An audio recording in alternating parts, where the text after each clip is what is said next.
ದೇವ್ರೆ, ಆಫೀಸಲ್ಲಿ ಏನಾಗ್ತಿದೆ? ಯಾಕೆ ಅಖಿಲ ಅವರು ಅಷ್ಟೊಂದು ಟೆನ್ಷನ್ ಅಲ್ಲಿದ್ರು? ಆಮೇಲೆ ಅಷ್ಟೇ ಬೇಗ ಸರಿನೂ ಹೋದ್ರು. ಅದೇ ಟೈಮ್ಗೆ ಗಿರೀಶ್ ಕೂಡ ಇದ್ದಕ್ಕಿದ್ದ ಹಾಗೆ ಕಾಣೆ ಆದ್ರು. ಮತ್ತೆ ನೋಡಿದಾಗ ಅಖಿಲ್ ಅವರು ಇರ್ಲಿಲ್ಲ. ಅಂಥದ್ದೇನ್ ನಡೀತಿದೆ ಅಲ್ಲಿ? ದೇವ್ರೆ, ಅಮ್ಮಮ್ಮಂಗೆ ನಾನು ಕೊಟ್ಟಿರೋ ಮಾತನ್ನ ಉಳಿಸ್ಕೊಳ್ಳೋ ತರ ಮಾಡು. ಅಭಯ್ ಅವರಿಗೆ ಯಾವ ಅನ್ಯಾಯನೂ ಆಗದೆ ಇರ್ಲಿ.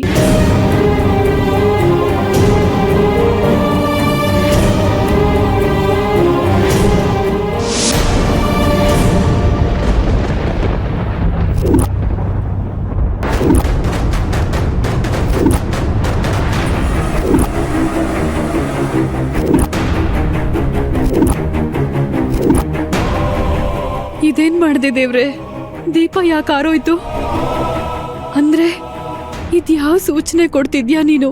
ಅಂದ್ರೆ ಅಭಯ್ ಅವ್ರಿಗೆ ಏನಾದ್ರೂ ಹೆಚ್ಚು ಕಮ್ಮಿ ಆಗತ್ತೆ ಅಂತನಾ? ಇಲ್ಲ, ಹಾಗಾಗ್ಬಾರ್ದು. ಹೀಗೇನ್ ಮಾಡ್ಲಿ ನಾನು?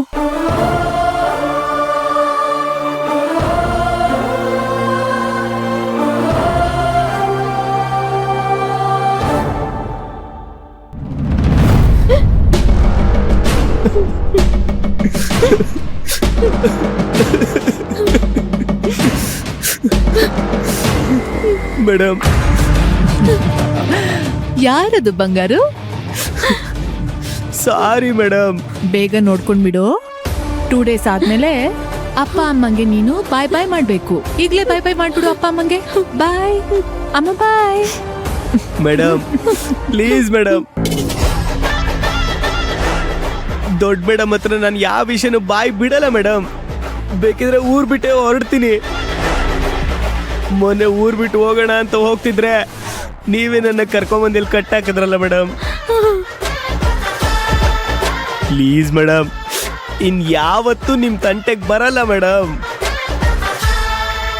ಬಿಟ್ಬಿಡಿ ಮೇಡಮ್, ನನ್ನ ಫ್ಯಾಮಿಲಿನ ಬಿಟ್ಬಿಡಿ ಮೇಡಮ್. ಪ್ಲೀಸ್ ಮೇಡಮ್, ನನ್ನ ಹೆಂಡತಿನ ನನ್ನ ಮಗುನ ಬಿಟ್ಬಿಡಿ ಮೇಡಮ್. ಮಾಂತು, ತಗೋ ನಿನ್ ಸೊಸೆನ ಆಟ ಆಡ್ಸ್ಕೊತಾ ಇರು. ಹೋಗು ಪುಟ್ಟ, ಮಾಮನ ಹತ್ರ ಹೋಗು. ಗಿಣಿಮರಿ, ಇದನ್ನೆಲ್ಲ ನೀನು ಮೊದ್ಲೇನೆ ಯೋಚನೆ ಮಾಡ್ಬೇಕಾಗಿತ್ತಲ್ವಾ? ಅವಾಗ ಅಷ್ಟೆಲ್ಲ ಹಾರಾಡಿ ಈಗ ನೋಡಿದ್ರೆ ಈ ತರ ಪಂಜರದಲ್ಲಿ ಸಿಕ್ಕಾಕೊಂಡಿದ್ಯಾ? ಇಷ್ಟೇನಾ ನಿನ್ ಪವರು? ದಯವಿಟ್ಟು ನನ್ನನ್ನು ಬಿಟ್ಬಿಡಿ ಮೇಡಮ್. ನನ್ನ ಹೆಂಡತಿ ತುಂಬಾ ಒಳ್ಳೆಯವಳು ಮೇಡಮ್. ನನ್ನ ಮಗು 4 ದಿನದಿಂದ ಊಟನೇ ಮಾಡಿಲ್ಲ ಮೇಡಮ್. ಪ್ಲೀಸ್ ಮೇಡಮ್, ಅಯ್ಯೋ ನನ್ನನ್ನು ಬಿಟ್ಬಿಡಿ ಮೇಡಮ್. ಇನ್ಯಾವತ್ತೂ ನಿಮ್ ತಂಟೆಗೆ ಬರಲ್ಲ ಮೇಡಮ್.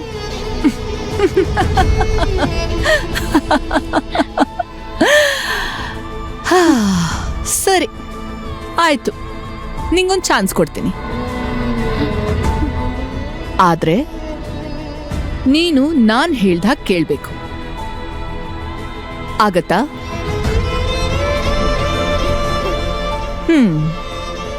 ಆಗಲ್ಲ ಬಿಡು. ಮಾಂತು, ನಿನ್ ಸೊಸೆನ ಸ್ವಲ್ಪ ಆ ಕಡೆ ಕರ್ಕೊಂಡೋಗಿ ಆಟ ಆಡ್ಸ್ಕೊಳಪ್ಪ. ಅಪ್ಪ ಮಾಡ್ತೀನಿ ಮೇಡಮ್. ನನ್ನ ಮಗುನ ನನ್ನ ಹೆಂಡತಿನ ಬಿಟ್ಬಿಡಿ ಮೇಡಮ್.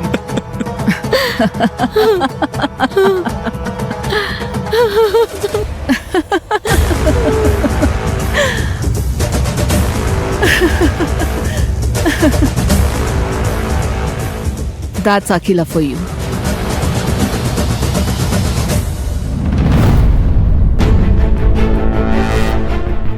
ನಮ್ಮ ಅಭಯ್ ಜೀವಕ್ಕೆ ದೊಡ್ಡ ಅಪಾಯ ಇದೆ ಅಮ್ಮ. ನೀನು ನನಗೊಂದು ಪ್ರಾಮಿಸ್ ಮಾಡಬೇಕು. ಅಭಯ್ಗೆ ಏನು ಅಪಾಯ ಆಗದೆ ಇರೋ ಹಾಗೆ, ಅವನಿಗೆ ಯಾವ ರೀತಿಯಲ್ಲೂ ಅನ್ಯಾಯ ಆಗದೆ ಇರೋ ಹಾಗೆ ನಾನು ನೋಡ್ಕೋತೀನಿ ಅಂತ ನೀನು ಪ್ರಾಮಿಸ್ ಮಾಡಬೇಕು.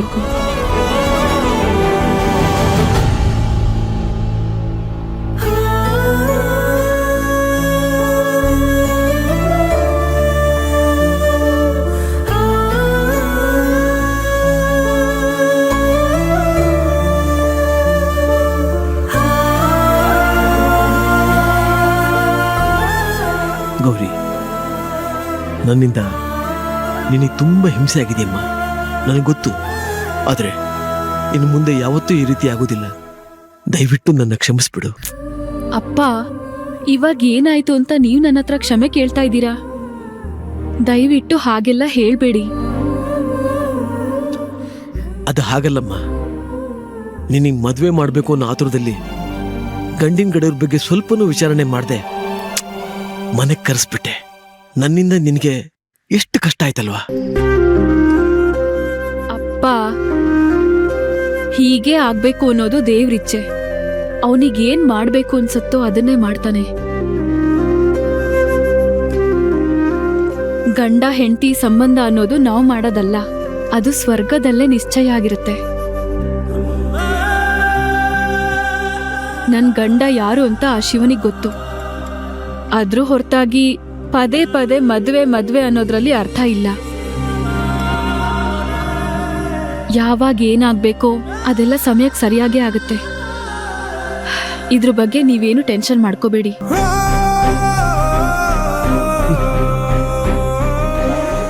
ನೋಡ್ದಿಯಾ, ನಿನಗಿರೋ ಈ ಚಿಕ್ಕ ತಿಳುವಳಿಕೆ ಈ ಅಪ್ಪನಿಗಿಲ್ದೆ ಹೋಯ್ತು. ಆ ಥರ ಎಲ್ಲ ಹೇಳ್ಬೇಡಿ ಅಪ್ಪ.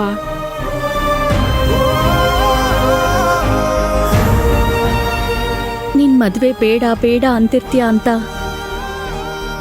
ಒತ್ತಾಯ ಮಾಡಿ ನಿಮ್ಮಪ್ಪಂಗೆ ಗಂಡ್ ನೋಡೋದಕ್ಕೆ ಹೇಳ್ದೆ ಕಣೆ. ಆದ್ರೆ ಇಂಥ ಗಂಡ್ ಬರ್ತಾನೆ ಅಂತ ನಾನು ಅನ್ಕೊಂಡಿರ್ಲಿಲ್ಲ. ನನ್ನನ್ನು ದಯವಿಟ್ಟು ಕ್ಷಮಿಸೆ. ಅಮ್ಮ, ಈಗ ನೀನು ಶುರು ಮಾಡ್ಕೊಂಡ್ಯಾ? ದಯವಿಟ್ಟು ನೀವಿಬ್ರು ಇವತ್ತಾಗಿರೋದನ್ನ ಇಲ್ಲಿಗೆ ಮರ್ತ್ಬಿಡಿ.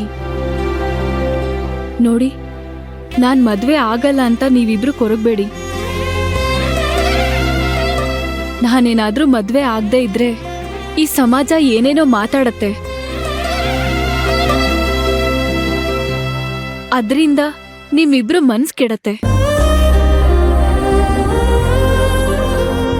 ಹಾಗಾಗ್ಬಾರ್ದು ಅನ್ನೋ ಕಾರಣಕ್ಕಾದ್ರೂ ನಾನು ಮದ್ವೆ ಆಗ್ತೀನಿ.